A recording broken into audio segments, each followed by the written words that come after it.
Λοιπόν, παιδιά, πρέπει να κάνουμε γρήγορα αθλητικά ξεκινώντας με την ΑΕΚ που ανακοίνωσε τον Λούκα Γκρούγιτς, έναν μέσο. Οι μισοί πιστεύουν ότι είναι μια πολύ καλή μεταγραφή, άλλοι μισοί τον συγκρίνουν με το Λαμέλα και πιστεύουν ότι δεν θα κάνει καλή σεζόν. Εγώ πιστεύω ότι αυτό δεν θα γίνει, διότι ο Λαμέλα κάνει μια προπόνηση τη εβδομάδα, ενώ αυτό προπονείται κανονικά. Επίσης, ένα fun fact είναι ότι έχει ίδια ημέρα γενέθλια με τα γενέθλια της ΑΕΚ. Ο Ποντένς έφτασε στην Αθήνα για λογαριασμό του Ολυμπιακού. Για τρίτη φορά θα παίξει στον Ολυμπιακό. Έχει δηλώσει ότι θέλει να μείνει στην Ελλάδα και στον Ολυμπιακό μέχρι το τέλος της καριέρας του και ο παιδί του Ολυμπιακού κάνει πραγματικά χαμό στο αεροδρόμιο. Ο Ντέσσερ θα παίζει τον Παναθηναϊκό μέχρι και το 2028. Είναι μια πολύ καλή μεταγραφή. Τον έκλειψε ο Παναθηναϊκός από την ΑΕΚ, δίνοντας περισσότερα λεφτά από την ΑΕΚ και έτσι θα τον έχουν μια υπερβολικά καλή μεταγραφή.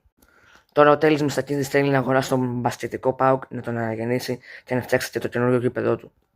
Ο ποδοσφαιρικός ΠΑΟΚ θέλει να επενδύσει στο μέλλον του στο στόπερ, αγοράζοντας τον 18χρονο Απετένοκ.